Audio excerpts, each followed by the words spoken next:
नमस्कार दोस्तों, स्वागत है आपका मेरे YouTube channel electric guide and tips पर। दोस्तों, आज इस वीडियो में हम एक ऐसे सर्किट ब्रेकर के बारे में बात करेंगे जिसमें आपको एक साथ कई तरह के फीचर और सेफ्टी प्रोटेक्शन देखने को मिलेंगे। और ये जो सर्किट ब्रेकर है ये आपको देखने में बिल्कुल MCB की तरह दिखेगा, लेकिन ये MCB नहीं है, इसका नाम है RCBO। RCBO की full form residual current circuit breaker with over current protection होती है। यानी कि हम ये कह सकते हैं कि ये सर्किट ब्रेकर अब तक का सबसे एडवांस सर्किट ब्रेकर है जिसमें आपको MCB RCCB के कॉम्बो पैक के अलावा कुछ एक्स्ट्रा फीचर देखने को मिलेंगे।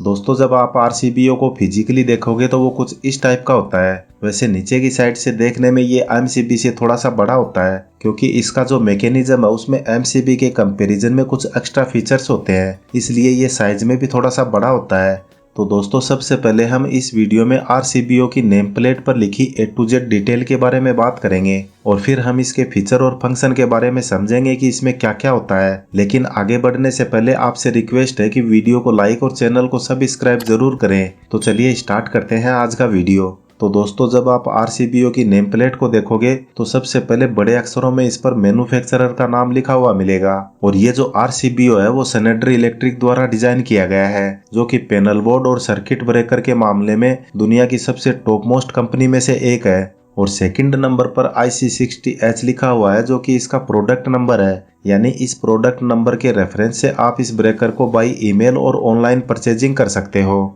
और इसके जस्ट नीचे आपको बारीक अक्षरों में 10,000/3 एंड 240 वोल्टेज लिखा हुआ दिखेगा।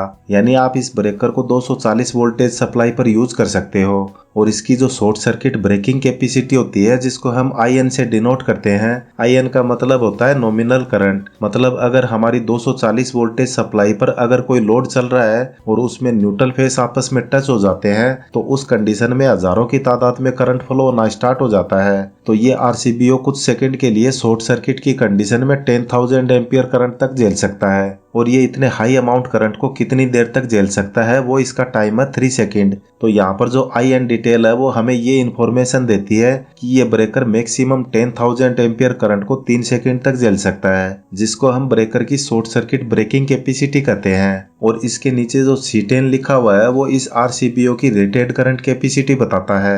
रेटेड करंट मीन्स इस ब्रेकर पर हम 10 एम्पियर तक का लोड कंटिन्यू चला सकते हैं। अगर लोड में करंट 10 एम्पियर से ज्यादा हो जाएगा तो इसमें कॉपर की स्ट्रिप लगी हुई रहती हैं, जो ओवरलोड की कंडीशन में गर्म होकर कुछ सेकंड के बाद ब्रेकर को ट्रिप करवा देती हैं। और इसके नेक्स्ट में लिखा हुआ है 30 मिली एम्पियर। तो ये जो 30 मिली एम्पियर है वो लीकेज करंट को बताता है। यानी कि हमारा जो लोड लगा हुआ है उसमें कहीं से फेस वायर ग्राउंड को टच कर जाए, या फिर मोटर की वाइंडिंग से इंसुलेशन वीक होने की वजह से उसकी बॉडी के थ्रू 30 मिली एम्पियर से ज्यादा करंट ग्राउंडिंग होना शुरू कर देता है, तो ये ब्रेकर सेंस कर लेता है और हमारे सर्किट को ट्रिप करवा देता है।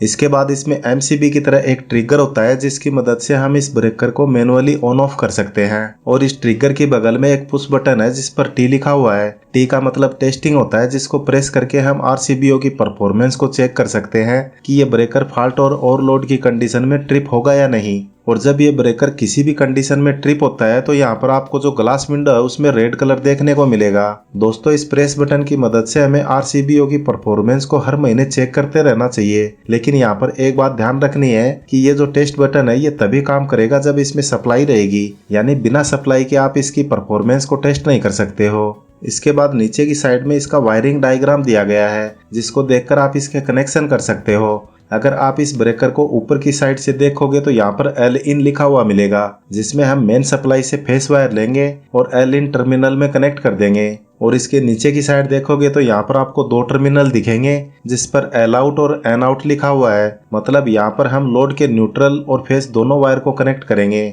और ब्रेकर को सबसे नीचे की साइड देखेंगे तो यहाँ से ब्लैक एंड व्हाइट 2 वायर निकले हुए हैं। तो इसमें से व्हाइट वायर को हम डिब्बी में लगी हुई अर्थिंग बार पर कनेक्ट करेंगे और ब्लैक वायर को न्यूट्रल बार पर कनेक्ट कर देंगे। मतलब ये दोनों वायर को हमें अर्थ और न्यूट्रल के साथ कनेक्ट करना है। तो दोस्तों, ये थे इसके टर्मिनल ब्लॉक, जिस पर वायरिंग करना बहुत ही सिंपल है। अब हम RCBO के फीचर के बारे में बात करेंगे कि ये डिवाइस हमें कितने तरह के प्रोटेक्शन प्रोवाइड करवाती है। तो दोस्तों, ये डिवाइस हमें 5 तरह के प्रोटेक्शन प्रदान करती है, जिसमें सबसे पहला है हमारा ओवरलोड प्रोटेक्शन। ओवरलोड में क्या होता है कि हमारे सर्किट में ब्रेकर की रेटेड कैपेसिटी से ज्यादा करंट आएगा तो ये RCBO सर्किट को ट्रिप करवा देगा। तो यहाँ पर हमारा जो ब्रेकर है उसकी रेटेड कैपेसिटी 10 एम्पियर है, तो अगर लोड में किसी भी वजह से करंट 10 एम्पियर से ज्यादा ड्रा होगा तो ये सर्किट ब्रेकर थोड़ी देर में ट्रिप हो जाएगा। सेकंड नंबर पर आता है शॉर्ट सर्किट। दोस्तों शॉर्ट सर्किट हमने थोड़ी देर पहले समझा था कि अगर न्यूट्रल और फेस आपस में टच हो जाते हैं तो उस कंडीशन में भी ये RCB ट्रिप हो जाएगा। थर्ड नंबर पे आता है अर्थ लीकेज प्रोटेक्शन, यानी कि सर्किट में कहीं से भी 30 मिली एम्पियर से ज्यादा करंट लीकेज होगा तो ये तुरंत ट्रिप हो जाएगा। और नंबर 4 पर है इलेक्ट्रिक शॉक, मतलब हमारे सर्किट में अगर हम कहीं से भी ओपन या बेयर वायर को टच कर लेते हैं तो ये डिवाइस हमें इलेक्ट्रिक शॉक लगने से पहले ही सप्लाई को ऑफ करवा देगी। और सबसे लास्ट में है वीक इंसुलेशन प्रोटेक्शन। तो दोस्तों कई बार क्या होता है कि नमी या बारिश के मौसम में हमारे इक्विपमेंट में इंसुलेशन वीक होने की समस्या देखने को मिलती है, जैसे मोटर की वाइंडिंग से इंसुलेशन पेपर में नमी आ जाना, टर्मिनल ब्लॉक पर नमी की वजह से हवाई करंट महसूस होना, या हमारे लकड़ी के स्विच बोर्ड होते हैं उनमें हवाई करंट महसूस होना। तो ऐसी कंडीशन में भी ये RCBO हमें हवाई करंट से प्रोटेक्ट करता है। तो दोस्तों उम्मीद है इस वीडियो से आपको RCBO की नेम प्लेट डिटेल, कनेक्शन और इसके एडवांस फीचर और ये डिवाइस किस तरह से काम करती है और इसे लगाने से हमें क्या क्या फायदे होते हैं, ये सब कुछ आपको अच्छे से समझ में आ गया होगा। अगर आपको वीडियो में बताई जानकारी पसंद आई तो वीडियो को बिना लाइक किए मत जाइए और साथ में चैनल को सब्सक्राइब करना भी बिल्कुल ना भूलें, ताकि अगले आने वाले वीडियो के नोटिफिकेशन आपको सबसे पहले मिल सके। दोस्तों फिर मिलते हैं नेक्स्ट वीडियो में। Thanks for watching this video.